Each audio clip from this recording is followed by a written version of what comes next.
ራስን እንደ ባዶ ብርጭቆ አድርጎ ለቤተክርስቲያን ማስገዛት፣ ወደ ቤተክርስቲያን መቅረብ፣ በቤተክርስቲያን ውስጥ ያለውን ትምህርት በስነ ስርዓት መማርና ማወቅ ያስፈልጋል። ኦርቶዶክሳዊነት ራሱ የሚገኘው ቤተክርስቲያን ውስጥ ነው። የተሳሳተ ትምህርት ወደ ተሳሳተ አምልኮ ነው የሚመራው። ጠቢባን አእምሯቸውን ለእግዚአብሔር የሚያጸዱ እንጂ የሚፈላሰፉ አይደሉም። ኦርቶዶክሳዊነትን ለመረዳት ሃምብልነስ ወይም ሂዩሚሊቲ በጣም ያስፈልጋል። እኛ በጊዜና በቦታ የተገደብን፣ እግዚአብሔር ከጊዜና ከቦታ ውጭ ሆነ ተመራምረን ልንደርስበት የምንችለው እውቀት አይደለም። ህሊናን ማጽዳት ያስፈልጋል። የሚያመጣውን የክህደት ትምህርት፣ የኑፋቄ ትምህርት፣ የጥርጥር ሐሳብ ልንዋጋ የምንችለው ይሄ ሰይፍ ሲኖረን ነው። ማንበብ በማስጠንቀቂያ የተነገረ ቃል ነው። አንድ ሰው ለመምከርም ለማስተማርም እውቀት ያስፈልገዋል። ጌታ ራሱ ያነብ ነበረ። የማያነብ ሰው ማንበብ ከማይችል ሰው በምንም አይሻልም። መጽሐፍትን ከማቃጠል የባሱ በርካታ ወንጀሎች አሉ። ከነዚህ መሃል መጽሐፍትን አለማንበብ አንዱና ትልቁ ወንጀል ነው። መጽሐፍትን ለመመልከት ትምህርትም ለመማር የሚፈልግ ሰው ቢኖር አስቀድሞ የመጽሐፉን ጸሐፊ ማንነት ማወቅ ያስፈልገዋል ይላል። ኔቨር ጀጅ ኤ ቡክ ባይ ኢትስ ከቨር ነው የሚባለው። በቤተክርስቲያን እሱ ብዙም ተቀባይነት ያለው ነገር አይደለም። ምክንያቱም የህይወት ጉዳይ ነው። ስንፍና ቶሎ ይጋባል ይባላል። ጉብዝና ግን ቶሎ የሚጋባ ነገር አይደለም። ሌሎቹ ምናልባት የሚያነቡት እውቀት ለመሰብሰብ፣ መረጃ ለመሰብሰብ፣ ለአእምሮ ጂምናስቲክ ሊሆን ይችላል። በዛም ምናልባት ሪሰርች ይሰሩበታል። ይህንን ዓለም ገርተው አሸንፈው እንጀራ በልተውበት ሊኖሩ ይችላሉ። በስመ አብ ወወልድ ወመንፈስ ቅዱስ አሐዱ አምላክ አሜን። የልዑል እግዚአብሔር ቤተሰቦች እንደምንሰነበታችሁ። ይህ የደብረ ምሕረት ቅድስት ኪዳነ ምሕረት ሰንበት ትምህርት ቤት ዲኤምኬ ሚዲያ ነው። በዚህ ሚዲያ ከዛሬው ወይም ከዚህ መርሃ ግብራችን ጀምሮ በየወሩ እግዚአብሔር እንደፈቀደ እና እንደወደደ መጠን የመጽሐፍት ዳሰሳ ዝግጅቶችን ለማዘጋጀት ዝግጅታችንን ጨርሰን ወደ ተግባር ገብተናል። እንግዲህ ከሚቀጥለው ወር በኋላ በቋሚነት በየወሩ የመጽሐፍ ዳሰሳ መርሃ ግብሩን የምናካሄድ ይሆናል። ለዛሬ እንደ ማስጀመሪያም ጉዳዩ የመጽሐፍ ዳሰሳ እንደመሆኑ መጠን ስለ ንባብ የተወሰነ ነገር ገለጻዎችን ለማድረግ ሙከራ አደርጋለሁ። የገለጻዬ ርዕስ የንባብ ሚና በኦርቶዶክሳዊ ሕይወት የሚል ይሆናል። ማንበብ ምንድን ነው ሚናው? በኦርቶዶክሳዊ ሕይወት ውስጥ ምን አይነት ሚና አለው የሚለውን ለማየት እንሞክራለን። እንግዲህ ስለ መጽሐፍ ማንበብ ሚና በሕይወታችን ውስጥ ከመረዳታችን ወይም ከማወቃችን በፊት ክብደቱን በደንብ እንድንረዳና እንዲገልጥልን መጀመሪያ ኦርቶዶክሳዊነትና ኦርቶዶክሳዊ ሕይወት ምንድን ነው የሚለውን ነገር መረዳት በጣም አስፈላጊ ነው። እርግጥ ነው ኦርቶዶክሳዊነት በጣም በቅዱሳት መጻሕፍት በአባቶች ትምህርት ብዙ የተብራራ ብዙ የተነገረለት ብዙ ያስተማሩት ጉዳይ ቢሆንም ከዘመናት በኋላ ግን በተለይም ደግሞ በእኛ ዘመን ኦርቶዶክሳዊነት ከትናንሽ ወይም ከጠባብ ነገሮች ጋር ብቻ ተገናኝቶ የሚታሰብ ወይም የሚነገር ነገር ሆኖ እንመለከተዋለን። በሰንበት ትምህርት ቤቶቻችን ውስጥ በሌሎችም በግቢ ጉባኤያትም ውስጥ ብንመለከት ስለ ኦርቶዶክሳዊነት ያለን አረዳድ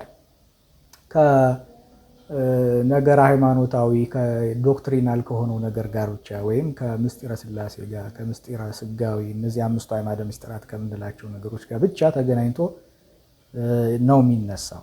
እርግጥ ነው እሱ መሰረት ነው፣ የመሰረተ እምነት ነው፣ የሁሉም ነገር መነሻ ነው። ግን ኦርቶዶክሳዊነት ምስጢረ ሥላሴ አንድነት፣ ሶስትነት፣ በአካል እንደዚህ በባህሪ እንደዚህ ብቻ ተብሎ የሚጠናቀቅ ነገር አይደለም። ከዛ ያለፈና ሕይወታዊ የሆነ የአስተሳሰብ መንገድ የሆነ በጣም ሰፊ እና ጥልቅ ፍልስፍና ያለው አመለካከት፣ አስተሳሰብ እና የሕይወት መንገድ መሆኑን መረዳት ስለሚያስፈልግ የተወሰነ ስለሱ ለማንሳት ፈልጋለሁ። እንግዲህ ኦርቶዶክስ ማለት ከቃሉ ፍቺ ብንነሳ የግሪክ ቃል ነው። ሁለት የግሪክ ቃላት ተጣምረው የፈጠሩት ነው ኦርቶዶክስ። ኦርቶ እና ዶክሳ። ኦርቶ ማለት ርቱ ማለት ነው፣ ቀጥ ያለ በላይን አሁን ሲምቦሊካል ኤክስፕሬሽን እንጠቀም ብንል ቀጥ አድርገን ነው ምንስለው። ኦርቶ ቀጥ ያለ ማለት ነው፣ ርቱ የሆነ ያልተዛነፈ ያልተጣመመ ከመጀመሪያው ጀምሮ እስከ መጨረሻው ድረስ ቀጥ ብሎ የሚሄድ ማለት ነው። ዶክሳ ብዙ ትርጓሜ ያለው፣ ከዛ ውስጥ በጣም መሰረታዊ የሚባለው ትርጉሙ አንደኛው ቲቺንግ ማለት ነው። ወደ እንግሊዘኛው ሲመጣ ዋርሺፕም ይሆናል። ምን ማለት ነው? ትክክለኛ ትምህርት፣ ትክክለኛ አምልኮ ማለት ነው። ስለዚህ ሁለቱም ገጥመን ስንረዳው ርቱ የሆነ ቀጥ ያለ ትምህርት ከራሱ ከባለቤቱ ከጌታችን ከመድኃኒታችን ከኢየሱስ ክርስቶስ የተገኘ ትምህርት አስተምሮ፣ ከሐዋርያት የተገኘ ስርዓተ አምልኮ ማለት ነው። ታዲያ ይሄንን ኦርቶዶክስ የሚለውን ሀሳብ ጽንሰ ሀሳብ ቅዱስ አትናቴዎስ ሲገልጠው ኦርቶዶክስ ማለት ጌታችን አምላካችን መድኃኒታችን ኢየሱስ ክርስቶስ የመሰረተው ያስተማረው፣ ሐዋርያት ተቀብለው ጠብቀው ያስተማሩት፣ ከነሱ ደግሞ አበው ተቀብለው የጠበቁትና እነሱም በደንብ የዕቅበተ እምነት ስራ ሰርተው ብዙ ተጋድሎ አድርገው ጠብቀው ለእኛ እዚህ እስኪደርስ ድረስ ያደረሱት ሃይማኖት ነው ይላል ቅዱስ አትናቴዎስ።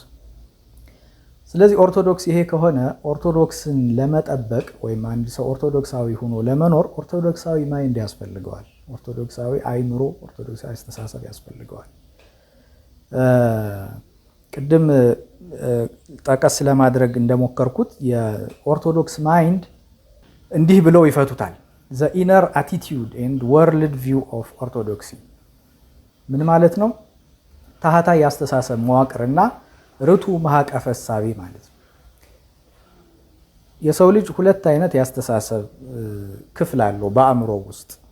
በእንግሊዝኛው ኮንሽስ እና አንኮንሽስ ብለው ይከፍሉታል። አብዛኛውን የስሜት ይሄ ፈቲው የምንለውን የጠባይ የምንለውን እና በጣም ጠለቅ ያለ የስሜት ሁኔታ የሚይዘው አንኮንሽስ የሚባለው ማይንድ ነው። በእኛ ወደኛ ቋንቋ ሲመለስ ላዕላይና ታህታይ መዋቅር ተብሎ ይከፈላል። ታህታይ መዋቅር የምንለው ማለት ነው። ታህታይ መዋቅር የምንለው የእሱ የአስተሳሰብ መዋቅር እና ርቱ ማዕቀፈ እሳቤ ነው።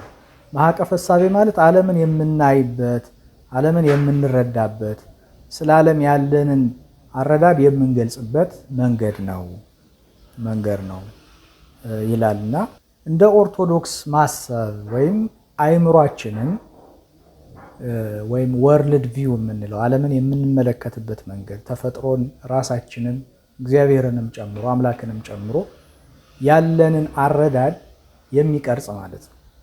እንግዲህ ቲንክ ኦርቶዶክስ ወይም ኦርቶዶክሲ ማይንድ፣ ኦርቶዶክሳዊ ህሊና፣ ኦርቶዶክሳዊ አይምሮ ስንል ኢት ሚንስ ቱ ሲ ዘ ወርልድ ላይፍ ኤንድ አወርሰልቭስ ስሩ ዘ ላይት ኦፍ ክራይስት ኤንድ ዘ ቸርች።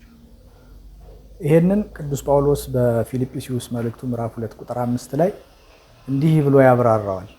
በክርስቶስ ኢየሱስ የነበረ ይህ ሐሳብ በእናንተ ዘንድ ደግሞ ይሁን ይላል። በክርስቶስ የነበረ ሐሳብ። ስለዚህ ኦርቶዶክሳዊ አስተሳሰብ ማለት ኦርቶዶክሳዊ ማይንድ ሴት ወይም ኦርቶዶክሳዊ ወርልድ ቪው ማለት በክርስቶስ ህሊና ማሰብ ማለት ነው። አንድ ሰው እንዴት ነው በክርስቶስ ህሊና የሚያስበው? ክርስቶስን በመቀበል። ክርስቶስ እንዴት ነው የሚቀበለው? ክርስቶስን የሚቀበለው ደግሞ በቤተ ክርስቲያን ውስጥ ነው። ስለዚህ አንድ ሰው በቤተ ክርስቲያን ውስጥ አለ ማለት የቤተ ክርስቲያን ትምህርት ውስጥ አለ ማለት ነው። በዛ የቤተ ክርስቲያን ትምህርት ዓለምን ስለ ራሱም ስለ እግዚአብሔርም ያለውን አመለካከት ይቀርጻል ማለት ነው። በአንደኛ ቆሮንቶስ ምዕራፍ 2 ቁጥር 16 ላይ እንዲሁ እንዲያስተምረው የጌታን ልብ ማን አውቆት ነው ብሎ ይጠይቃል ቅዱስ ጳውሎስ። ስለ ጌታ ትክክለኛ አረዳድ ሊኖረው የሚችለው ወይም ሊያስተምር የሚችለው ማን ነው ይላል። የሚጠይቀው ጀነራል ጥያቄ ነው። ለክርስቲያኖች ብቻ የቀረበ ጥያቄ አይደለም። አጠቃላይ ለሰው ነው። ስለ አምላክ በትክክሉን እርግጡን ሊረዳ የሚችል እሱንም ሊያስተምር የሚችል ማን ነው ብሎ ራሱ መልስ ይሰጣል። ሊያስተምር የሚችለው እኛ ነን ይላል። እኛ ግን የክርስቶስ ልብ አለን። ክርስቶስ ራሱ ተገልጦ በቃሉ እውነት እውነት እላችኋለሁ እያለ ስለ ራሱም ስለ አባቱም ስለ መንፈስ ቅዱስም ስለ እሱም ብቻ አይደለም፣ ስለ ተፈጥሮም አጠቃላይ ስለ ሰው ልጆች ስለ አጠቃላይ ክሬሽን ስለምንለው ኮስሞስ ስለምንለው ዩኒቨርስ ስለምንለው ሁሉ እጣ ፋንታ ምን እንደሆነ ከሞት በኋላ ያለው ህይወት ምን እንደሆነ ወዴት እንደምንሄድ ለምን እንደተፈጠር በዚህ ዓለም ለምን እንደምንኖር ከዚህ በኋላ ይሄንን ዓለም በዚህ ዓለም ያለንን ኑሮ ካጠናቀቅን በኋላ ወዴት እንደምንሄድ ራሱ ባለቤቱ የነገረን ትምህርት ስላለን ያ ትምህርት ነው የክርስቶስ ልብ የተባለው እንጂ በሆኑ የክርስቶስ ልቡ እኛ ጋር አለ ማለት አይደለም። በቀጥታ ግን ትምህርቱ እሱ ያስተማረው ትምህርት እኛ ጋር ስላለ እውነቱም ይሃ ስለሆነ በዚያ እውነትነት መሰረት ዓለምን ራሳችንንም ስለ እግዚአብሔርንም ያለን ዕውቀት በሱ መንገድ እናያለን ማለት ነው። The fathers say Orthodox is not only in books but in the heart and practice of the church.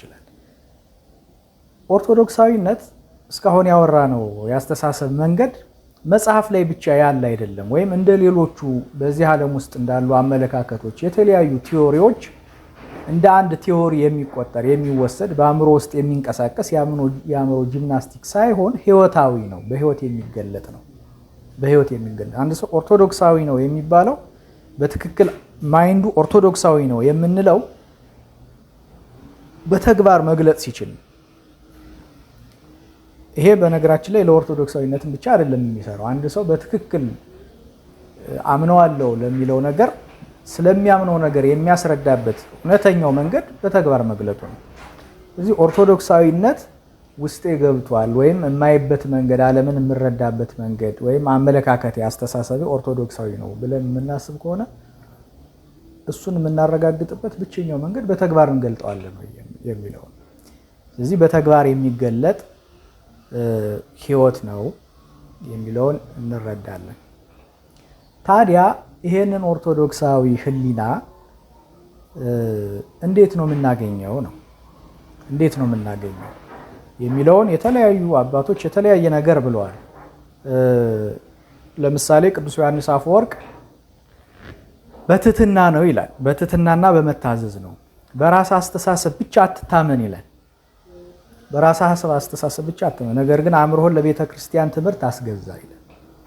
ለራስ አስተሳሰብ አትታመን ማለት በዚህ ዓለም ውስጥ ስንኖር በጣም ብዙ አጌነስት ክርስቲያኒቲ የሆኑ ከክርስትና ውጭ የሆኑ ብዙ ትምህርቶችን እንማራለን፣ ዴቨሎፕ እናደርጋለን። እሱ ያ የተማርነው አስተሳሰብ ደግሞ የራሳችን አስተሳሰብ ይመስለንና መታበይ እንጀምራለን ወይም እንዳወቅን ይሰማናል እና በአዋቂነት ውስጥ ሆነን ኦርቶዶክሳዊነትን ልንረዳው እንደማንችል ቅዱስ ዮሐንስ አፈወርቅ ይነግረናል። ኦርቶዶክሳዊነት መረዳት የሚቻልበት ብቸኛው መንገድ ትህትና ነው። በትህትና ምንም እንደማያውቁ ራስን እንደ ባዶ ብርጭቆ አድርጎ ለቤተ ክርስቲያን ማስገዛት፣ ወደ ቤተ ክርስቲያን መቅረብ፣ በቤተ ክርስቲያን ውስጥ ያለውን ትምህርት በስነ ስርዓት መማርና ማወቅ ያስፈልጋል። ኦርቶዶክሳዊነት ራሱ የሚገኘው ቤተ ክርስቲያን ውስጥ ነው። ቤተ ክርስቲያን ውስጥ ስለሆነ እሱን ማድረግ ይኖርብናል። ሌላው ኦርቶዶክሳዊ አስተሳሰብን ገንዘብ ማድረግ የሚያስፈልገን ቅዱስ አትናቴዎስ እንደሚገልጸው ከምንፍቅና ወይም ከስህተት ለመዳን ነው። ከስህተት ለመዳን ነው።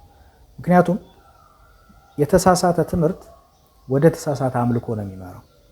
ከእግዚአብሔር ጋር የምንገናኝበት ብቸኛው መንገድ በቅዱሳት መጽሐፍት እንደተገለጠው በስርዓት አምልኮ ነው። ይህም ማለት በቅዳሴ ማለት ነው። እዚህ የተሳሳተ ትምህርት ካለን የተሳሳተ ቅዳሴ ነው ማለት ነው የምንቀድሰው። ምክንያቱም ቅዳሴው ራሱ የሚወለደው ከትምህርቱ በመሆኑ የቅዳሴ ስርዓታችንን በሙሉ ብንመለከት በቅዱሳት መጽሐፍት ውስጥ በመሰረትነት የምናገኘው ነው። ከቅዱሳት መጽሐፍት ውጭ የሆነ ስርዓት አምልኮ የለም። ስለዚህ በትክክል አንድ ሰው ኦርቶዶክሳዊውን ወይም ርቱ የሆነውን ቀጥ ያለውን ከክርስቶስ የተገኘውን ትምህርት እውነተኛውን ትምህርት ካላገኘ ወደ እውነተኛ አምልኮ ሊገባ ይችላል። እውነተኛ አምልኮ ውስጥ ካልገባ ደግሞ ከእግዚአብሔር ጋር ሊገናኝ አይችልም። ለምሳሌ ስርዓተ ቁርባን በሚመለከት መናፍቃኑ ወይም ፕሮቴስታንቶቹ እንደሚያምኑት ስጋውና ደሙ እውነተኛ ወይም አማናዊ ስጋና ደም አይደለም፣ ለመታሰቢያ የምናደርገው ነው ብለን አስተምህሮ ላይ ከተሳሳትን ስርዓተ አምልኮም ላይ ስንሄድ እንደዛው ነው የምንፈጽመው። መታሰቢያ አድርገን ነው እንጂ አማናዊ ነው ያድነናል ብለን አይደለም የምንፈጽመው። ስለዚህ የተሳሳተ ትምህርት ወደ ተሳሳተ አምልኮ ስለሚመራ በዚህ ምክንያት አእምሮን ማስተካከል ርቱ ማድረግ እንደሚገባ ቅዱስ አትናቴዎስ ይናገራል። ሌላው ጠቅለል ሲደረግ ርቱ አስተሳሰብ ወይም ኦርቶዶክስ ቲንኪንግ ወይም ኦርቶዶክሲ ማይንድ የምንለው ክርስቶስ የገለጠውን እውነተኛ የእግዚአብሔር መልክ መያዝ ማለት ነው። ምክንያቱም ስለ እግዚአብሔር ያለን ብቸኛው እውቀት በመገለጥ ላይ የተመሰረተ ነው። ቀደም ሲል በቅዱሳት መጽሐፍት ከዚያም በአበው ሕይወት ውስጥ እግዚአብሔር ራሱን ቅዱስ ጳውሎስ በዕብራውያን መልእክቱ ምዕራፍ 1 ቁጥር 1 ላይ እንደሚናገረው በብዙ መንገድ ለአበው ከዚያም በመጻሕፍት ራሱን ሲገልጥ ቆይቶ በኋላ ግን ፍጹም የሆነውን መገለጥ ስለ አምላክነት ስለ አምላክ ያለን አሁን እኛ ክርስቲያኖች ስለ አምላክ ያለን ፍጹም የሆነ አረዳድ ያገኘነው ከክርስቶስ ነው። ስለዚህ ኦርቶዶክሳዊ አስተሳሰብ ማለት ይሄንን ክርስቶስ ያስተማረውን ስለ እግዚአብሔር ወይም ስለ አምላክ እና አጠቃላይ ደግሞ ስለ ፍጥረት፣ ስለ ሕልውና፣ ስለ ሕይወት የተረዳነውን ወይም ያወቅነውን እውቀት የነገረን ክርስቶስ ነው። ስለዚህ ኦርቶዶክሳዊ አስተሳሰብ አለን ማለት ይሄን የክርስቶስ አስተሳሰብ ይሄን የክርስቶስ ትምህርት ይዘናል ማለት ነው። ይሄን የክርስቶስ ትምህርት ከያዝን ደግሞ ትክክለኛውን የእግዚአብሔርን መልክ አግኝተነዋል ማለት ነው። በቅዱስ ዮሐንስ ወንጌልም እንደተገለጠው በአባቱ እቅፍ ያለ አንድ ልጁ እሱ ታረከው እንዳለ ስለ ራሱ የነገረን ራሱ ክርስቶስ ነው። ስለዚህ አንድ ሰው ኦርቶዶክስ ካልሆነ ስለ አምላክ ያለው ማረዳድ ይሳሳታል፣ ስለ ራሱም ያለው ማረዳድ ሊሳሳት ይችላል ማለት ነው። ስለዚህ ከዚህ የምንጠበቅበት እንደሆነ ቅዱስ አትናቴዎስ ያሳስበናል። ሌላው ቅዱስ ጎርጎርዮስ ነባቤ መለኮት እንደሚለው it is not the most clever who are wise but those who purify their mind for God ይላል። ጠቢባን አእምሯቸውን ለእግዚአብሔር የሚያጸዱ እንጂ የሚፈላሰፉ አይደሉም ብዬ ተርጉሜዋለሁ። ቅድም እንዳልነው ቅዱስ ዮሐንስ አፈወርቅን ቀንም ጠቅሰን እንዳነሳ ነው ኦርቶዶክሳዊነትን ለመረዳት ሃምብልነስ ወይም ሂዩሚሊቲ በጣም ያስፈልጋል። በራሳችን መንገድ ቅዱሳት መጽሐፍትን አንብበን ተመራምረን ነገረ እግዚአብሔር ነገረ ሃይማኖትን ልንረዳ የምንችልበት እድል በጣም ጠባብ ነው። ቢያንስ በሁለት ምክንያት እኛ በጊዜና በቦታ የተገደብን ፍጡራን ነን። እግዚአብሔር ከጊዜና ከቦታ ውጭ የሆነ ነው። ስለዚህ እሱን በራሳችን አእምሮ ወይም በራሳችን ጥበብ በራሳችን ፍልስፍና ተመራምረን ልንደርስበት የምንችለው እውቀት አይደለም ስለ እግዚአብሔር የሚኖረን እውቀት። ስለዚህ ብቸኛው ስለ እግዚአብሔር ያለን መረዳትና እውቀት የሚገኘው ከራሱ ከእግዚአብሔር ነው ማለት ነው። እግዚአብሔር ራሱን እኛ ልንረዳው በምንችለው መጠን እና ሁኔታ የገለጠውን እውቀት በትክክል መያዝና መረዳት ነው የሚያስፈልገው። እሱን ለማድረግ ቅዱስ ጎርጎርዮስ እንደሚለው ሕሊናን ማጽዳት ያስፈልጋል። ሕሊናን ማጽዳት በተለያዩ መድረኮች በተለያዩ ሁኔታዎች የተማርናቸውን የዓለም ትምህርቶች ወደ ጎን አድርገን ራሳችንን አጽድተን ለቤተ ክርስቲያን አእምሯችንን ክፍት አድርገን መቅረብ ስንችል ያን ጊዜ ነው ትክክለኛው ስለ እግዚአብሔር ያለን አረዳድ ሊመጣ የሚችለው ይላል ቅዱስ ጎርጎርዮስ። በአጠቃላይ ቲንኪንግ ኦርቶዶክስ ሚንስ ዩናይቲንግ ቢሊፍ ወርሺፕ ኤንድ ላይፍ፣ ማመን ማምለክ እና አጠቃላይ ህይወት። ይሄ ኦርቶዶክሳዊ አስተሳሰብ ወይም ኦርቶዶክሳዊ የህይወት መንገድ ወይም ኦርቶዶክሳዊ ወርልድ ቪው ዓለምን የምናይበት መንገድ ብለን ልንገልጸው እንችላለን። ይሄን እንደ መግቢያ ካየን ማንበብ ለምን አስፈለገ የሚለው ቀጣዩ ነጥብ ነው። ማንበብ ለምንድን ነው የሚያስፈልገው? ለምንድን ነው የምናነበው? በተለይ ደግሞ በሃይማኖት ውስጥ ላሉ ሰዎች ከነዚያውም ደግሞ ለኦርቶዶክሳውያን በዚያው ላይ ደግሞ በዚህ ዘመን ላለን ወጣቶች በዚህ ዘመን ላለን ሰዎች ማንበብ፣ ወደ ቤተክርስቲያን መቅረብ፣ የቤተክርስቲያንን ትምህርት በደንብ ማዳመጥ ይገባናል። ለምንድን ነው ያን ማድረግ ያለብን ካልን የተወሰኑ ነጥቦችን እናነሳለን። አንደኛውና ዋናው መሰረታዊው ቅዱሳት መጽሐፍትን እንድናነብ የሚያስፈልግበት ዋናው ምክንያት መጽሐፍ ቅዱስን ራሱ እግዚአብሔር ሰዎች እንዲያነቡት ያጻፈው መጽሐፍ በመሆኑ ነው። ቅዱሳት መጽሐፍትን የሚያጽፋቸው እግዚአብሔር ነው። የእግዚአብሔር መንፈስ ነው። ሰዎችን ያነሳሳቸዋል። በሱ ልብ ያለውን ቅድም ቅዱስ ጳውሎስ በአንደኛ ቆሮንቶስ እንደጠቀስ ነው የሱ ልብ ያላቸውን ሰዎች አነሳስቶ መጽሐፍ ያጽፋቸዋል። ቅዱሳት መጽሐፍት 10 መጽሐፍት የተጻፉት በዛ መንገድ ነው። ይህንን በትንቢተ ኤርምያስ ምዕራፍ 30 ቁጥር 2 ላይ እንዲህ የሚል ቃል እናገኛለን። የእስራኤል አምላክ እግዚአብሔር እንዲህ ይላል ይላል የነገርኩህን ቃል ሁሉ በመጽሐፍ ጻፍ። የነገርኩህን ቃል ሁሉ በመጽሐፍ ጻፍ። ኩፋሌ 1:7 አንተም ዛሬ እኔ የነገርኩህን ይህን ሁሉ ነገር ጻፍ ይላል። ትንቢተ ኢሳይያስ ምዕራፍ 8 ቁጥር 1 እግዚአብሔርም ታላቅ ሰሌዳ ወስደህ ምርኮ ፈጠነ ብዝበዛም ቸኮለ ብለህ በሰፊው ፊደል ጻፍበት ይላል። ኤርምያስ 36:6 አንተ ግን ሂደህ ካፌ የጻፍከውን የእግዚአብሔርን ቃል ይላል። ራእይ ምዕራፍ 1 ቁጥር 19 እንግዲህ ያየኸውን አሁንም ያለውን ከዚህም በኋላ ይሆን ዘንድ ያለውን ጻፍ ይላል። ስለዚህ በተደጋጋሚ ጻፍ ጻፍ ጻፍ ተብሎ በቅዱሳት መጽሐፍት ውስጥ የምናገኘው መጽሐፍ ቅዱስ ተጽፎ ሰዎች እንዲያነቡት እግዚአብሔር ስለሚፈልግ የተጻፈ መጽሐፍ ስለሆነ ነው።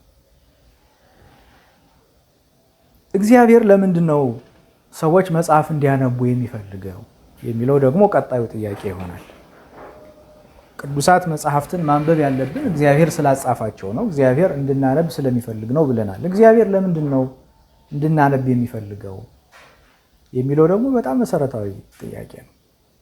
አንደኛው በነገረ ድህነታችን ውስጥ ንባብ የማይተካ ሚና ስላለው ነው። የማይተካ ሚና ስላለው ምክንያቱም ቅዱስ ጳውሎስ በሮሜ መልእክቱ ምዕራፍ 1 ቁጥር 17 ላይ እንግዲያስ እምነት ከመስማት ነው፣ መስማትም በእግዚአብሔር ቃል ነው ይላል። ልናምን የምንችለው ስንሰማ ነው። ልናምን የምንችለው ትክክለኛ እምነት ደግሞ ልናምን የምንችለው የእግዚአብሔርን ቃል ስንማር ነው ይላል። የእግዚአብሔርን ቃል ስንሰማ ነው። ስለዚህ መስማት ተብሎ እዚህ ጋር የተነገረው ማዳመጥ ቁጭ ብሎ መማርን ብቻ ሳይሆን ማንበብንም የሚመለከት ነው። ምክንያቱም ማንበብ እንደሚገባ ባለፈው የጠቀስናቸው ጥቅሶች በቂ ማስረጃዎች ስለሆኑ፣ ስለዚህ አንድ ሰው ለማመን ስንል አንድ ከኢአማኒነት ወይም በሌላ እምነት ውስጥ ወይም በሌላ ሃይማኖት ውስጥ ላለ ሰው ብቻ የሚመለከት ንግግር አይደለም። ይሄ በክርስትና ውስጥ አምነናል ብለን በምናስበው ተጠምቀናል፣ ቅዱስ ሥጋውን በልተን ቅዱስ ክቡር ደሙን ጠጥተን የእሱ ልጆች ሆነናል፣ ኦርቶዶክስ ነን ብለን የምናስበው እኛ እንኳን ማንበብ ያስፈልገናል። ለምን? ለማመን።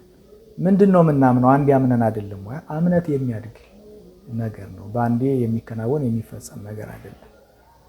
ቅዱስ ዳዊት ወያሐውረ እምኃይል ውስተ ኃይል ይላል። ከኃይል ወደ ኃይል ይሸጋግራሉ ይላል። ከኃይል ወደ ኃይል፣ ከእምነት ወደ እምነት፣ ከእምነትም ወደሚበልጥ እምነት፣ ከእምነትም ወደሚበልጥ እምነት እየተሸጋገርን የምንሄደው የእግዚአብሔርን ቃል በደንብ እያወቅን ስንሄድ፣ እየተረዳን ስንሄድ መሆኑን መገንዘብ አለብን። ሌላው በነገረ ድነት ውስጥ መሰረታዊው ሀሳብ ቲዮሲስ የምንለው ወይም እግዚአብሔርን መምሰል፣ አምላክን መምሰል ወይም ከአምላክ ጋር መሳተፍ ሱታፌ አምላክ የሚባለው ነው። ይሄም ሱታፌ አምላክ የሚገኘው በብዙ መንገድ ቢሆንም ንባብ የማይተካ ሚና አለው። የማይተካ ሚና ከመሰረቱም ልንመስለው የሚገባንን ወይም ልንመስለው የምንፈልገውን አምላክ ሳንረዳው ሳናውቀው ማን መሆኑን ሳናውቀው እንዴት ልንመስለው እንችላለን?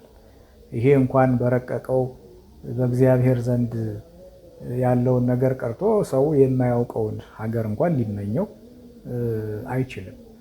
ስለዚህ ልንመስለው የታዘዝነውን በቅዱሳት መጽሐፍት ልንመስለውም የምንወደውን ወደ እሱም ልንሄድ የምንመኘውን እግዚአብሔርን መጀመሪያ ከማወቅ ነው የሚጀምረው።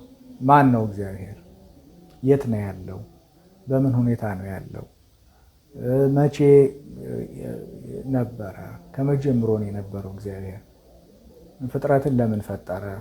እኔን ለምንድን ነው ያስመጣኝ? የሚሉትን መሰረታዊ ነገሮች እስካልተረዳን ድረስ እግዚአብሔር መሆንን ወይም ወደሱ ማደግን ልንናፍቅ አንችልም። ልንናፍቅ ካልቻልን ደግሞ ስራ እንሰራም ማለት ነው። ልንሞክረው ልንጀምረው አንችልም። ስለዚህ ለዚህ ሁሉ መሰረቱ መጀመሪያ ነገረ መለኮትን ነገረ እግዚአብሔርን በደንብ አድርጎ ቅዱሳት መጽሐፍትን የአበውንም ጽሑፎች በመመርመር ማደግ ያስፈልጋል። ሁለተኛ ጢሞቴዎስ ምዕራፍ 3 ቁጥር 17 ቅዱስ ጳውሎስ እንዲህ ይላል፣ የእግዚአብሔር መንፈስ ያለበት መጽሐፍ ሁሉ ለትምህርትና ለተግሳጽ ልብንም ለማቅናት በጽድቅም ላለው ምክር ደግሞ ይጠቅማል። የእግዚአብሔር መንፈስ ያለበትን መጽሐፍ ሁሉ ማንበብ ያስፈልጋል። ለምን? እግዚአብሔርን ለመምሰል ብንገሰጽ፣ ልባችን ቢቀና፣ ጻድቅ ብንሆን አልቲሜት ጎላችን ቴዎሲስ ነው፣ ሱታፊ አምላክ ነገረ መለኮት። ምክንያቱም የተፈጠርንበትም ዓላማ እሱ ነው። ከአምላክ ከክብሩ ተሳትፈን እሱ የባህሪ አምላክ ነው፣ እኛ በጸጋ ማለክት ሆነን ከእግዚአብሔር ጋር ክብሩን ወርሰን ለብሰን እንድንኖር ነው። ስለዚህ ይሄን ሁሉ መንገድ ይሄን ሁሉ የጽድቅ መንገድ፣ የተግሳጽ መንገድ፣ ልብን የማቅናት መንገድ የምናገኘው ቅዱሳት መጽሐፍትን በመመርመር እንደሆነ ቅዱስ ጳውሎስ ይናገራል። ሌላው በነገረ ድነት ውስጥ አሁንም ችላ የማይባለው ሶስተኛው ነጥብ በተለይ በእኛ በዚህ ዘመን ደግሞ በጣም አስፈላጊ የሆነው በመመስከር ለሚገኘው ድህነት ነው። እኛ ኦርቶዶክሳውያን በጣም በሌሎቹ አብያተ ክርስቲያናት ከኛም በተቃራኒም ከቆሙት በፕሮቴስታንቱ ዓለም በሌላውም በፍልስፍናውም ጎራ በጣም ከምንተችባቸው ጉዳዮች አንዱ ይሄ ነው። የምናመልከውን አምላክ በስነ ስርዓት አለማወቃችን። ሃይማኖት አለን እንላለን እንጂ ሃይማኖታችን ምን እንደሆነ በምንስ እንደምናምን ምን ብለን እንደምናምን እንኳን ማስረዳት በማንችልበት ደረጃ ውስጥ ነው ያለነው። በቅዱሳት መጽሐፍት ደግሞ እንደምናነበው አንድ ሰው ለመዳን ከሚያስፈልጉት ነገሮች አንዱ በክርስቶስ አምላክነት አምኖ ተጠምቆ የእሱ ልጅ ከሆነ በኋላ በሕይወት መመስከር አለበት። ቅዱስ ጳውሎስ ቅዱስ ጴጥሮስ በአንደኛ መልእክቱ ምዕራፍ 3 ቁጥር 15 ላይ ቅዱስ ጴጥሮስ እንደሚነግረን በእናንተ ስላለ ተስፋ ምክንያት ለሚጠይቋችሁ ሁሉ መልስ ለመስጠት ዘወትር የተዘጋጃችሁ ሁኑ ይላል። እንግዲህ ይሄ ቀጥታ ከድህነታችን ጋር ትስስር ያለው ነገር ነው። ምክንያቱም ጌታችን ራሱ መድኃኒታችን ኢየሱስ ክርስቶስ በሰው ፊት ያመነብኝን የመሰከረልኝን እኔ ደግሞ በአባቴና በመላእክቴ ፊት መሰክርለታለሁ፣ በሰው ፊት ያፈረብኝን ግን እኔ ደግሞ በአባቴ ፊት አፍርበታለሁ ወይም እክደዋለሁ ብሏል። እሱን ቃል ሲያጸና ቅዱስ ጴጥሮስ በእናንተ ስላለ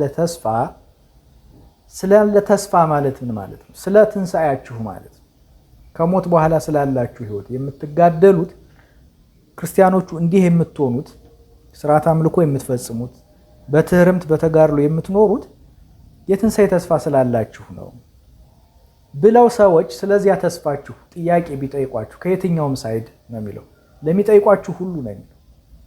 ከፕሮቴስታንትም ሊሆን ይችላል፣ ከሳይንስም ጎራ ሊሆን ይችላል፣ ከፍልስፍና ጎራ ሊሆን ይችላል። ከየትኛውም ለሚጠይቋችሁ ሁሉ ዘወትር መልስ ለመስጠት የተዘጋጃችሁ።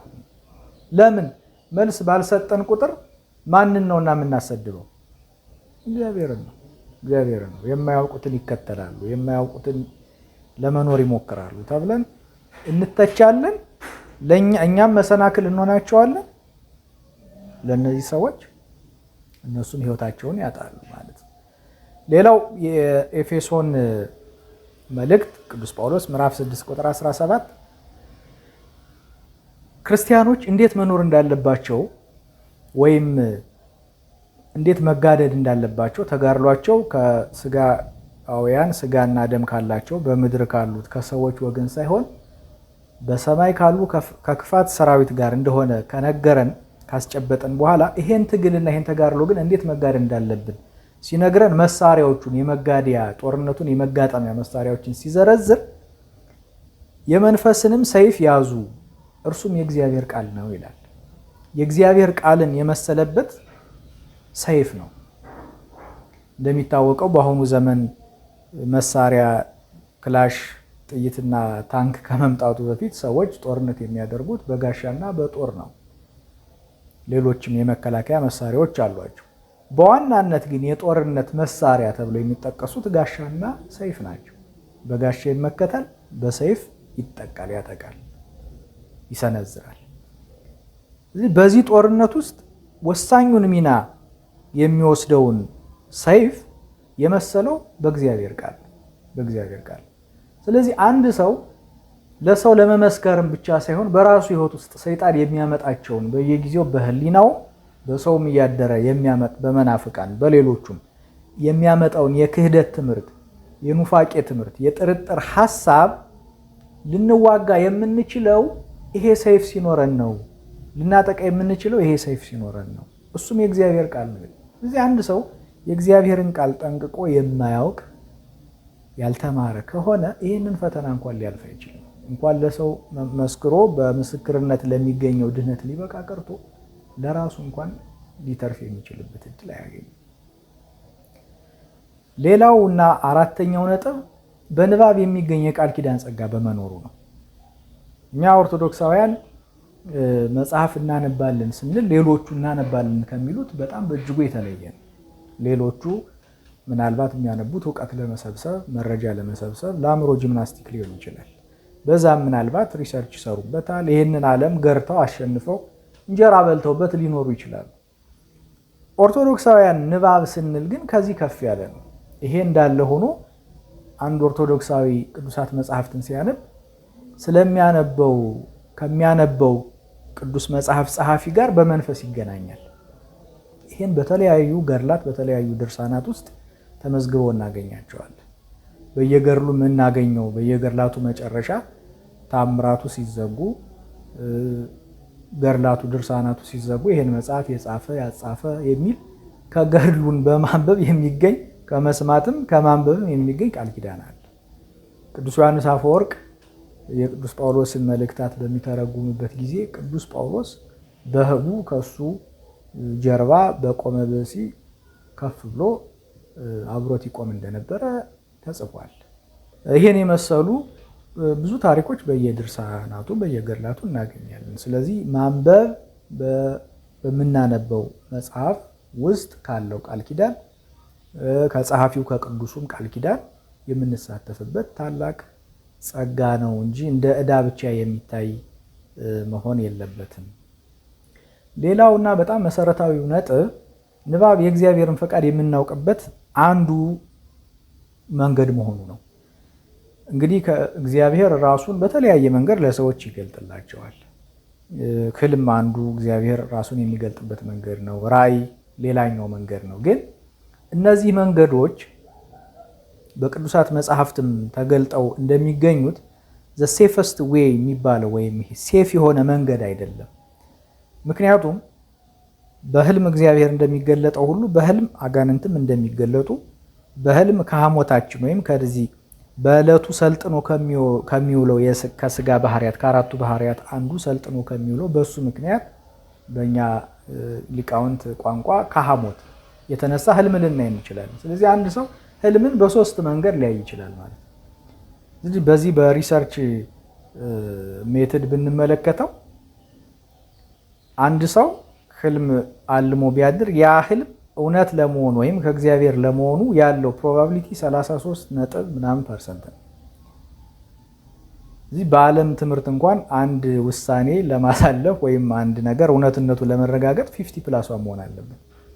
33% ነው ማለት ነው። ራእይም በተመሳሳይ ስለ እግዚአብሔር መገለጥ ያለምንም ጥርጥር የእግዚአብሔርን ሐሳብ ልናገኝ የምንችልበት ብቸኛውና ቀጥተኛው መንገድ ቅዱሳት መጽሐፍት ናቸው። መጽሐፍ ቅዱስ ነው፣ አስራው መጽሐፍት ናቸው። እሱም ራሱ በዚሁ በቅዱሱ ራሱ ባጻፈው መጽሐፍ በመዝሙረ ዳዊት መዝሙር 86 ላይ እግዚአብሔር ይነግሮሙ ለሕዝቡ በመጽሐፍ ይላል። እግዚአብሔር ለሕዝቡ በመጽሐፍ ይነግራቸዋል ማለት ነው። እንግዲህ በፍትሐ ነገሥት አባቶቻችን እንደሚያስተምሩን በአንቀጸ ጸሎት ማለት ከእግዚአብሔር ጋር መነጋገር ማለት ነው። እኛ ጸሎት ስናደርግ ምን እያደረግን ነው? ከእግዚአብሔር ጋር እየተነጋገርን ነው። ሐሳባችንን፣ ፍላጎታችንን፣ ተምኔታችንን እየገለጥንለት ነው። ታዲያ ይሄ ሐሳባችንን የነገርነው ፍላጎታችንን የነገርነው ምን እንደሚያስፈልገን የጠየቅነውን አምላክ ከእርሱ እንዴት ነው መልስ የምናገኘው? በምን መንገድ ነው መልስ የምናገኘው? በህልም ነው። ቅድም ለማየት ሞክረናል። አደገኛ መንገድ ነው በህልም መልስ መጠበቅ ከእግዚአብሔር። በራእይ ነው። በጣም አደገኛ መንገድ ነው እሱ። ቃል ለቃል እንዲነጋገረን ነው የምንጠብቀው። እሱ መቼም ሊሆን የሚችል እንዳልሆነ መገመት አይከብድም። ስለዚህ ትክክለኛው መንገድ የትኛው ነው ካልን ቅዱሳት መጽሐፍት ናቸው። እግዚአብሔር ሐሳቡን መልሶ ለጠየቅነው ጥያቄ መልስ የሚሰጠን በቅዱሳት መጽሐፍት። ቅዱሳት መጽሐፍትን ስናነብ እዚያ ውስጥ ነው የምናገኘው ራሳችንን ከጠየቅነው ጥያቄ ጋር በትክክል የምናገኘው በቅዱሳት መጽሐፍት ታሪክ ውስጥ ነው እና በእነዚህ ምክንያቶች ቅዱሳት መጽሐፍትን ማንበብ ለኦርቶዶክሳውያን የማይተካ ሚና ያለው እንዲያውም ግድ የሆነበት ሁኔታ እንደሆነ እንረዳለን ማለት ነው። ቅዱሳት መጽሐፍትን ማንበብ የሚያስፈልገን ወይም አጠቃላይ ኦርቶዶክሳውያን ማንበብ የሚያስፈልገን የቤተ ክርስቲያንን ትውፊት ለመረዳት ነው። እስካሁን ያነሳነውን ሀሳብ በሙሉ ጠቅልል ስናደርገው በቤተ ክርስቲያን ውስጥ ያለውን ትውፊት ለመረዳት ነው።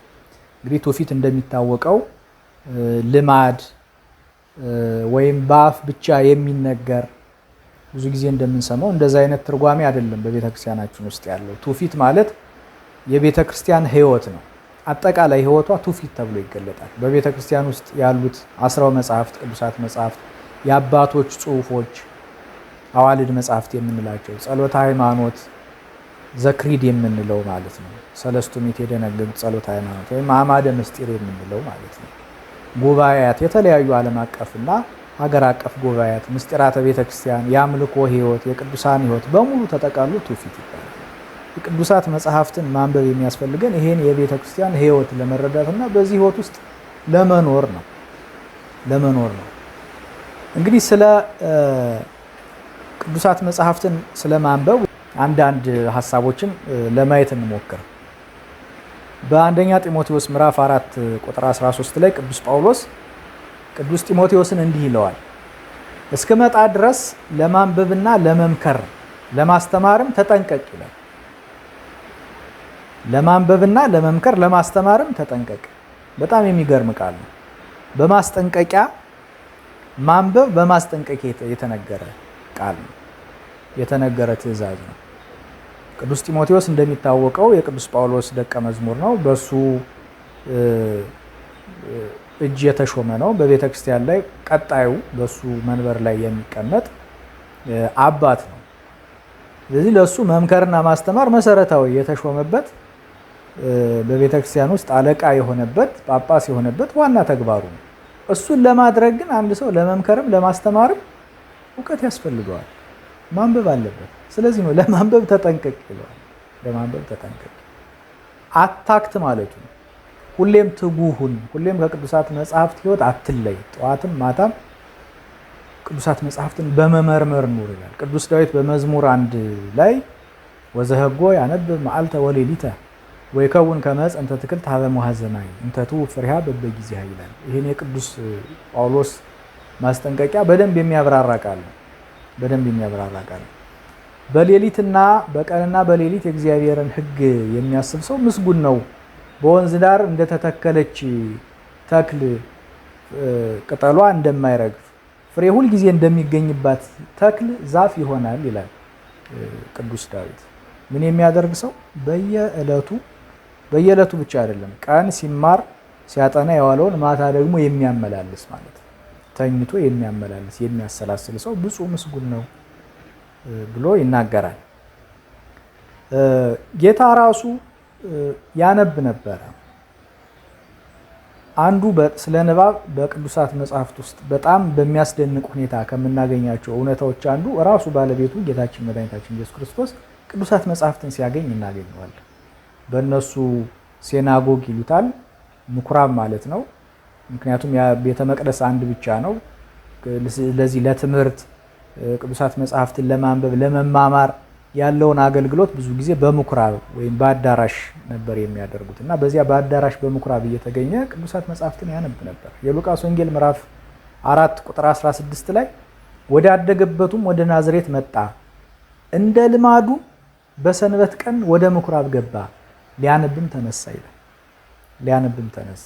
እንግዲህ ጌታ የሁሉ ባለቤት ነው፣ የሁሉ ፈጣሪ ነው። ቅዱሳት መጽሐፍት ሊያነብ ያነሳቸውን ቅዱሳት መጽሐፍት ያጻፈ ባለቤቱ እሱ ራሱ ነው። ታዲያ ስለምን ሊያነብ ተነሳ ቢባል ለኛ አርአያ ለመሆን። እንግዲህ ባለቤቱ ራሱ ያጻፈው የራሱን ትእዛዝ የራሱን ሕግ በሰዎች ፊት ቆሞ የሚያነብ ከሆነ እኛማ እንዴታ እኛማ ምን ያህል ልናነብ ምን ያህል ከመጽሐፍት ጋር ልንቆራኝ ያስፈልገናል። ደግሞ በሚያስገርም ሁኔታ እንደ ልማዱም የሚል ቃል ያነሳል ቅዱስ ሉቃስ። እንደ ልማዱ ልማድ ነበረው ማለት ነው።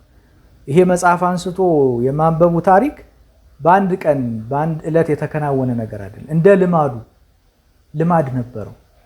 በየጊዜው ይሄድ ነበረ። በየጊዜው ወደ በምኩራብ እየተገኘ ቅዱሳት መጽሐፍትን ያነባል፣ ቅዱሳት መጽሐፍትን ይተረጉምላቸው ነበር። ስለዚህ ባለቤቱ ራሱ አድርጎ ካሳየን እኛ ምን ያህል ልንተጋበት የሚገባ ጉዳይ መሆኑን ያስገነዝበናል።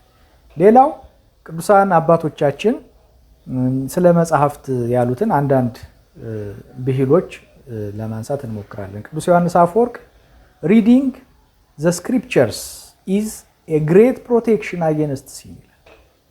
ከኃጢአት ተጠብቀን ልንኖርበት የምንችለው ታላቅ መሳሪያ ይለዋል። ታላቅ መሳሪያ፣ ታላቅ ምሽግ። ምክንያቱም እኛ ሁሌም ከእግዚአብሔር እንድንርቅ በመካከል ግድግዳ ሆኖ የሚያስቸግረን ኃጢአታችን። ይህንን ኃጢአት በመቀነስ ሂደት ውስጥ በመጠበቅ ሂደት ውስጥ ቅዱሳት መጽሐፍትን ዘወትር ማንበብ የማይተካ ሚና እንዳለው ቅዱስ ዮሐንስ አፈወርቅ ይናገራል። ምክንያቱም ቅዱሳት መጽሐፍትን ስናነብ የመጀመሪያው የምንለየው ነገር የማይረቡ ወይም ሐሳባችን ሊሰርቁ የሚችሉ ወደ ፍትወት ወደ ርኩሳት ኃጣው ሊመሩን የሚችሉ እይታዎችን እንገድባለን። አይናችን ቅዱሳት መጽሐፍት ጋር ነው። መጽሐፍቱ ደግሞ ቅዱሳት ናቸው። ምን ማለታችን ነው? ይቀድሳሉ ማለት ነው። መጀመሪያ አይናችንን ይቀድሱታል። አይናችን ከቀደሱት ደግሞ በአይናችን ውስጥ የሚገባው በመጽሐፉ ውስጥ ያለው የተቀደሰው ሐሳብ ደግሞ ህሊናችንን ያጠራዋል። ስለዚህ በህሊናችን ውስጥ መሽገው እያንኳኩ የሚያስቸግሩን ፍትወታት ኃጣውን ይታገላቸዋል። ቅድም በኤፌሶን መልእክት እንዳነሳ ነው እንደ ቅዱስ ጳውሎስ ሰይፍ ነው እንደተባለው የእግዚአብሔር ቃል በሰይፍ በውስጣችን ውስጥ የተከማቹ በብዙ መንገድ በአካዳሚክስ ትምህርት፣ በማህበረሰብ ውስጥ፣ በማይረቡ ባህሎች ውስጥ፣ በጓደኛ በነገረ ዘርቅ ሁሉ አእምሯችን ውስጥ በፎልደር ተከማችተው የሚያስቸግሩን ፍትወታት ኃጣው ለተመስጦ እንዳንመሰጥ፣ ጸሎት ስናደርግ ተረጋግተን እንዳናደርግ፣ ከእግዚአብሔር ጋር እንዳንገናኝ ፈተና የሚሆኑብን የተለያዩ ሐሳቦች የሚጸዱት በቃለ እግዚአብሔር ሰይፍነት። እዚህ እነሱ እየጠፉ ከአእምሯችን እየወጡ ሲሄዱ ቦታውን ምን እየተካው ይሄዳል? ቃለ እግዚአብሔር እየተካው፣ ቅድስና እየተካው ይሄዳል ማለት ነው። ስለዚህ ቅዱስ ዮሐንስ አፈወርቅ ከኃጢአት የምንጠበቅበት ሁነኛ መሳሪያ ቅዱሳት መጽሐፍት ናቸው ይላል። ሌላው ቅዱስ ኤጲፋኒዎስ ቅዱሳት መጽሐፍትን ማንበብ በሚመለከት እንዲህ ይናገራል። ቅዱሳት መጽሐፍትን ማንበብ ከኃጢአት ፍላጻ የመደበቂያ ጽኑ መከላከያ ነው ይላል። የቅዱስ ዮሐንስ አፈወርቅን ሐሳብ በደንብ ያጠናክረዋል። ቅዱሳት መጽሐፍትን አለማወቅ በአዘቅትና ጥልቅ ጉድጓድ ውስጥ መኖር ነው ይላል። የህልውና ጉዳይ ነው የሚያደርገው። እንዲሁም ቅዱስ ኤጲፋኒዎስ ቅዱሳት መጽሐፍትን ማንበብ ከኃጢአት መደበቂያ ሁነኛ ምሽግ፣ ኃጢአትን ማሸነፊያ፣ ኃጢአትን መርቻ ሁነኛ መሳሪያ ሰይፍ አድርጎ ካቀረበ በኋላ አለማንበብ ግን በአዘቅት ውስጥ እና ጥልቅ ጉድጓድ ውስጥ መውደቅ ነው ይላል። ሲምቦሊክ አገላለቅ ኤክስፕሬሽን ነው። ምሳሌያዊ አነጋገር ነው። አንድ የማያነብ ሰው አዘቅት ውስጥ ወይም ጉድጓድ ውስጥ ይገባል ማለት አይደለም። ጉድጓድና አዘቅት ብሎ እዚህ ጋር የሚመስለው ኃጢአትን ነው። በኃጢአት ውስጥ ይገባል። እዚህ አንድ ሰው ከቅዱሳት መጽሐፍት ንባብ በራቀ መጠን በጣም እየቀረበ ያለው ወደ ኃጢአት ነው፣ ወደ አዘቅት ነው፣ ወደ ጉድጓድ ነው። የኃጢአት ደሞዙ ደግሞ ቅዱስ ጳውሎስ እንደነገረን ሞት ነው። ስለዚህ አንድ ሰው ከቅዱሳት መጽሐፍት እየራቀ በሄደ ቁጥር ወደ ምንድን ነው የሚቀርበው ማለት ነው? ወደ ሞት ነው ማለት ነው። ስለዚህ ቅዱሳት መጽሐፍትን በደንብ አዘውትረን ማንበብ፣ ከነሱ ጋር የጓደኛ ያህል የባልንጀራ ያህል መዛመድ፣ መቆራኘት በቀንም በሌሊትም ማንበብ ማሰላሰል እንደሚገባ እነዚህ ሁሉ አባቶች ቅዱሳት መጽሐፍትም አስራው መጽሐፍትም ይነግሩናል፣ ያስተምሩናል ማለት ነው። ሌላው እስቲ ነገሩን ከመንፈሳውያን አበውም አንጻር ብቻ ከምንመለከተው እንደው የዓለማዊ ምሁራንስ ስለ ንባብ ምን ይላሉ የሚለውን የተወሰኑ ትንሽ ነገሮችን ብቻ እናነሳለን። ንባብ በዓለማዊ ምሁራን አይን አንድ የሚደንቅ ካልታወቀ ምንጭ የተገኘ አባባል የማያነብ ሰው ማንበብ ከማይችል ሰው በምንም አይሻልም ይላል። የማያነብ ሰው ማለት ማንበብ እየቻለ የማያነብ ሰው ፊደል ከማያውቅ ጨርሶ ፊደል ማንበብ ከማይችል ሰው ጋር ልዩነቱ ምንድን ነው ብሎ ይጠይቃል። እውነት ነው። ምን ልዩነት አለው? ምናልባትም ያ ያልተማረው ሰው የመሻል እድል ይኖረዋል። ጌታችንም እንዳለው በፍርድ ጊዜ ለዚህ ሰው ሊቀልለት ይችል ይሆናል ካለማወቁ የተነሳ። ሌላው በጣም ታዋቂውና የኖቤል ተሸላሚው የሊትሬቸር ሰው ጆሴፍ ብሮድስኪ መጽሐፍትን ከማቃጠል የባሱ በርካታ ወንጀሎች አሉ፣ ከነዚህ መሃል መጽሐፍትን አለማንበብ አንዱና ትልቁ ወንጀል ነው ይላል። በጣም የሚደንቅ ንግግር ነው። ምክንያቱም በሁለቱ መካከል ምንም ልዩነት የለም። ምናልባትም ወንጀል ከሆነ ወንጀል ሆኖ መወሰድ ያለበት መጽሐፍ የሚያቃጥል ሳይሆን መጽሐፉን አስቀምጦ የማያነብ ሰው ነው ይላል። ሌላው ሬኔ ዴካርት የተባለ የፈረንሳይ ፈላስፋ ነው። መጽሐፍትን ማንበብ በሚመለከት መጽሐፍትን በሚገባ ማንበብ ማለት በድሮ ዘመን ይኖር ከነበረ በጣም አስተዋይ ሰው ጋር መወያየት ማለት ነው ይላል። እውነት ነው። እንዲያውም አዳዲስ ሀሳብ ከፈለግ የጥንት መጽሐፍትን አንብብም ይባላል። ምክንያቱም የጥንት መጽሐፍትን በመረመርን ቁጥር ከጥንት ሰዎች ዊዝደም ከጥንት ሰዎች ናውሌጅ ነው የምናገኘው። ምክንያቱም እኛ እዚህ የደረስነው ዝም ብለን በተአምር አይደለም። በእነዚያ ሰዎች የጥበብ እና የእውቀት እርካብ ላይ በመረገጥ እነሱን ደረጃዎች ተጫምተን መተን ነው እዚህ ደረጃ የደረስነው እና ከጥንት ዘመን አስተዋይ ሰው ጋር እንደ መወያየት ይቆጠራል ይላል። ሌላው አልበርት ሃቫርድ የሚባል ሌላው አሜሪካዊ የግጥም ሰው ነው፣ ገጣሚ ነው፣ የሊትሬቸር ሰው ነው። እሱም በጣም የሚያስገርም ንግግር ይናገራል።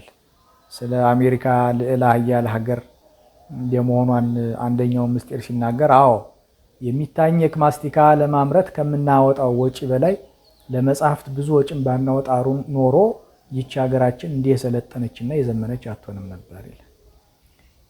እውነት ነው። እስካሁን የተመለከትነው ንባብን በሚመለከት በዓለማዊ ምሁራን የተወሰኑ ምሁራንን ጠቅሰን ለማየት ሞክረናል። ቀጥሎ ብናየው ጥሩ የሚሆነው ስለ ማንበብ በጣም ለኦርቶዶክሳውያን ወጣቶች መሰረታዊና የግድ መሆኑን ከተነጋገር በኋላ ከዚህ በኋላ ግን እውቀት እንዴት ነው የምንሰበስበው? ስናነብ ምን አይነት መጽሐፍትን ነው የምናነበው? እንዴት ነው የምናነበው? የሚሉትን ደግሞ ቴክኒካል ግን መሰረታዊ የሆኑ ነገሮችን ለማንሳት እንሞክራለን። እንግዲህ በቤተ ክርስቲያናችን ሊቃውንት አከፋፈል እውቀት በሶስት አይነት መንገድ ይከፍሉታል። የመጀመሪያው መንፈሳዊ እውቀት ነው። እስካሁንም ስንነጋገርበት የቆየነው ነው። መንፈሳዊ እውቀት የሚገኘው ዋናው አስራው መጻሕፍት ከሚባሉት ከመጽሐፍት ስር ከመጽሐፍ ቅዱስ እሱን ተንተርሶ መጽሐፍ ቅዱሱን በማብራራት ብዙ የደከሙ የአባቶችን ጽሑፎች በማንበብ ከዚያም የቤተ ክርስቲያንን ታሪክ በማንበብ በዚህ ሁሉ የመንፈሳዊ እውቀት ይገኛል፣ ይዳብራል።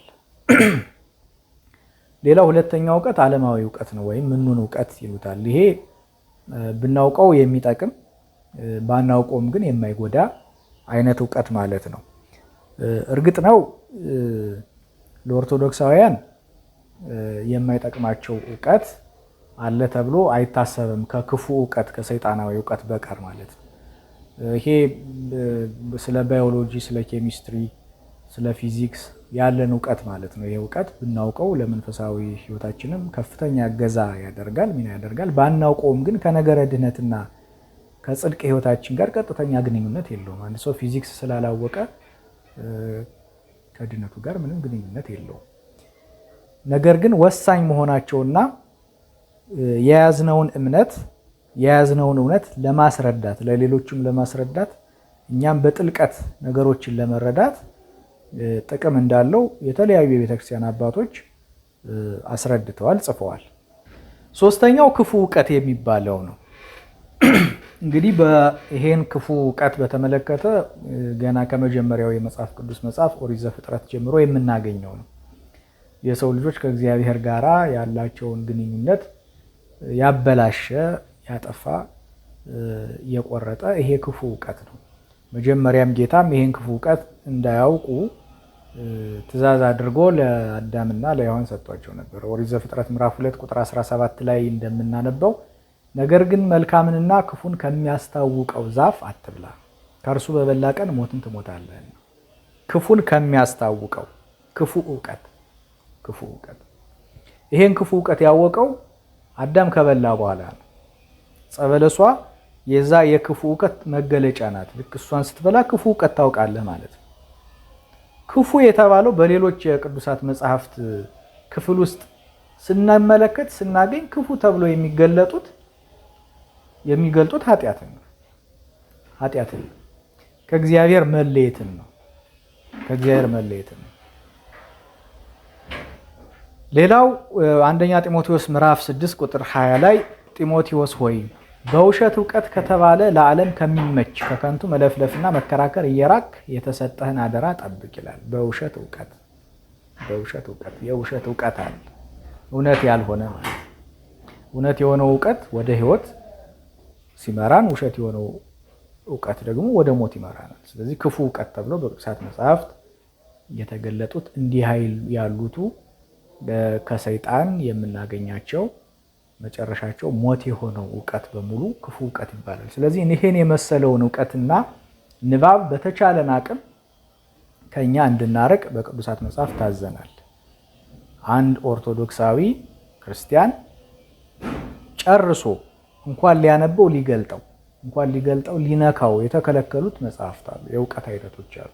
ከነሱ ውስጥ ይሄ ክፉ ዕውቀት የተባለው ሰይጣን የሚያጽፋቸው የምንፍቅና የሚያጠራጥሩ መናፍቃን የሚጽፏቸው መጽሐፍት፣ በጥንቁልና ምታተኞች የሚጽፏቸው የጥንቁላና የምታት መጽሐፍትን በሙሉ ኦርቶዶክሳውያን እንዳይነኳቸው እነሱ ባሉበትም ስፍራ ሁሉ እንዳይደርሱ ታዘዋል ማለት ነው። ከዛ በተረፈ ሁለቱ ዕውቀት ላይ ሰፋ ያለ ዕውቀት እንዲኖራቸው ያስፈልጋል ማለት ነው። በመጨረሻ የምናነሳው መጽሐፍትን በምናነብበት ወቅት ግንዛቤ ውስጥ ልናስገባቸው የሚገቡ ነጥቦች የሚመለከት ይሆናል። ምክንያቱም መጽሐፍ ዝም ብሎ አይነበብም።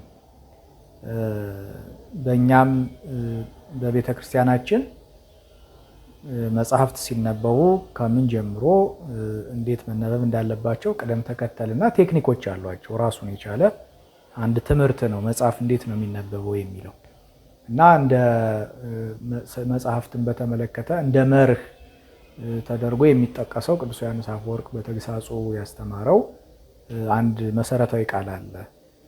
ይደሎ ለዛ ያነብብ ቅድመ ይዝክር ስሞ ለባለ መጽሐፍ ወምዝ ያንብብ ወይ መሐር።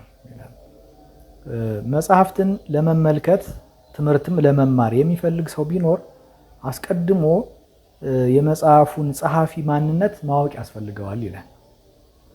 ምክንያቱም ለዓለማዊ ዕውቀት ቅድም ላልነው አይነት ዕውቀት ይህንን ማጣራት ላይጠበቅብን ይችላል። እንዲያውም እንደሚታወቀው በዓለማዊው መድረክ ኔቨር ጀጅ ኤ ቡክ ባይ ኢትስ ከቨር ነው የሚባለው። በመጽሐፉ ሽፋን ወይም በጸሐፊው ማንነት መጽሐፉን ጀጅ አታድርግ፣ አስቀድመ ካነበብኩ በኋላ ነው ጀጅ ማድረግ ያለብህ የሚባል መርህ አለ። በቤተ ክርስቲያን እሱ ብዙም ተቀባይነት ያለው ነገር አይደለም። ምክንያቱም የሕይወት ጉዳይ ነው ጉዳዩ፣ የጽድቅና የኩነኔ ጉዳይ በመሆኑ ምክንያት የጸሐፊው ማንነት ማወቅ ግድ ይለናል። የጸሐፊውን ማወቅ ማንነት ግድ የሚለን ለምንድን ነው? በወንጌልም ጌታችን እንዳስተማረን ከኩርንችት በለስ ከበለስ ደግሞ ኩርንችት ሊለቀም አይችልምና ብሎናል። ስለዚህ ክፉ አስተሳሰብ ያለው ክፉ ትምህርት ያለው ሰው በጎ ጽሕፈት ሊጽፍ አይችልም። በጎ ጽሕፈት ሊጽፍ አይችልም።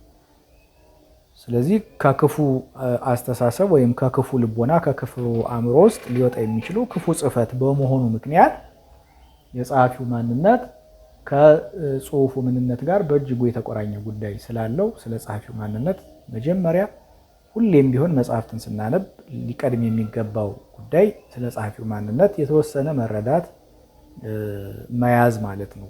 በተለይ ሃይማኖቱ ሊታለፍ የሚችል ነገር አይደለም። ሌሎቹንም መጽሐፍት ቢሆን ልቦለድም የስነ ልቦና መጽሐፍትም ለማንበብ ብንፈልግ መጀመሪያ የጸሐፊውን ማንነት በተለይ ሃይማኖቱን መረዳት በጣም ያስፈልገናል። ምክንያቱም ውስጡ ያለውን ይዘት የምንወስነውና የምንረዳው ከሰውየው ማንነት ጋር ስለሆነ ማለት ነው። ሌላው መዘንጋት የማይገቡን ነጥቦች መቼቱን ነው። አንድም መጽሐፍ ቅዱሳት መጽሐፍትንም ጨምሮ በምናነብበት ጊዜ ኮንሲደር ልናደርጋቸው የሚገቡ መሰረታዊ ነጥቦች አሉ። የመጀመሪያው መቼ ተጻፈ የሚለው ነው።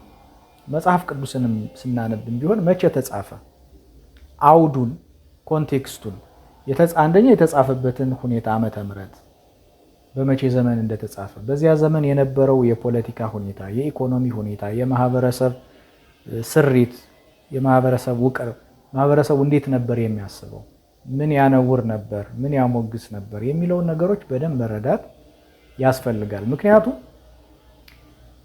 ትርጓሜ የሚያስፈልገው በዚህ ምክንያት ነው።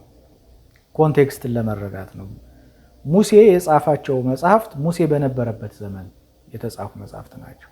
ስለዚህ እነሱን አሁን ባለው በዘመናዊው አረዳድና በዘመናዊ አኗኗር ውስጥ እንተርጉማቸው እንረዳቸው ብንል በጣም አስቸጋሪና አዳጋች ነው። ምናልባትም እንጀራን በሹካ ማንኪያ ለመብላት የመሞከር ያህል ሊሆን ይችላል እና ዘመኑን፣ ኮንቴክስቱን፣ አውዱን በደንብ መረዳት ያስፈልጋል። ሌላው እንዴት ተጻፈ የሚለው ነው። ሁኔታውን በምን ሁኔታ ነው የተጻፈው የሚለው ለምሳሌ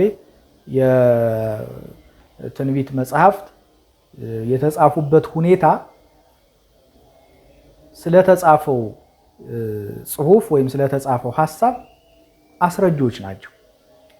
ያ ነቢይ የሚጽፈውን መልእክት ወይም የሚጽፈውን ጽሑፍ የጻፈውን መጽሐፍ ለመረዳት በምን ሁኔታ ውስጥ ነበረ፣ ምን አይነት የታሪክ አውድ ውስጥ ነበር የሚለውን መረዳት በጣም አስፈላጊ ነገር ነው።